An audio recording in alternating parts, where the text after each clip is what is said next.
Hi, I'm Mike from ClearBlue. Today we're installing a ClearBlue A800 model on an Atlantic above ground pool. So inside the box you have your ClearBlue controller, you have the mineral cell, you have the clear tee, which can be either 1.5 or 2 inch, and the copper test kit. The tools and materials you'll need include a tape measure and marking pen to measure and mark the spot where you're going to cut out the pipe for the tee. You need a sawzall or hacksaw to cut into the PVC, an electric or hand screwdriver to screw the mounting screws for the controller into a wood or other surface, PVC primer and glue, and a little bit of Teflon tape. It's a good idea to mount the controller in an area where it has a little bit of protection, like under the lip of the above ground pool, so that it gets a bit of shade and a bit of protection from the rain. Ideally, the tee should be placed on the return line that runs clean filtered water back into the pool, so after the pump, filter, and heater. In a pinch though, the tee can be placed anywhere. In this case we have a nice run of plumbing right here, but it's a little close to the ground, so we can't place the tee like how you would see it in the manual, but this is fine. The important thing is that the tee is always full of water. Before you start cutting into your plumbing, it's important that you shut off the pump. Also, if your setup has shutoff valves, shut those off as well. You want to measure a 2.5 inch gap on the pipe that we're going to cut out in order to glue in the tee. So you can cut through the pipe with a hacksaw, or if you have a sawzall, that works well as well. So after you cut the pipe, just let the water drain out of it. If you have a discharge valve on your heater, you can open that up as well to help the water drain a little faster. So in order to get the tee in the right orientation, you can put a mark on the tee and then the spot on the pipe where you want to line it up. Make sure that the pipe is dry before you start applying the PVC primer and glue. You want to apply PVC primer and glue both on the outside of the pipe and on the inside of the tee.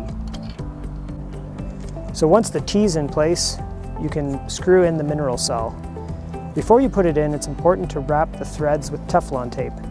Continue to wrap the threads until they're completely covered. So once you've wrapped the Teflon tape around the threads of the cell, you just screw it into the tee. It's important that the 2 bars of the cell are oriented such that the water flows between them. You just need to tighten the cell until it's hand tight. No tools are required. The next step is to mount the controller.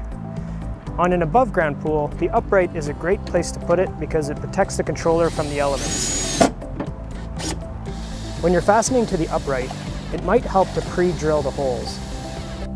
Once you've mounted the controller, you can plug the cell into the pink connector on the control box. Then you just need to plug the power into a GFI protected outlet. Once you've hooked up the cables, you can open up your pool and turn on your pump again. So once the system fills back up with water, you'll see that the ionizing light starts flashing. That means that everything's hooked up properly and the system's working. So for a 13,000 gallon pool, we're going to set the ion action setting to 40. And then we're going to set the large dose to 45. The large dose function is designed to ramp up minerals in the water, and the ion action setting is your maintenance setting. And that's it. So now you just need to let the controller run on large dose, in this case for 45 hours. That's going to allow the minerals to ramp up in the water. After 4 or 5 days, you want to test the water with the included test kit.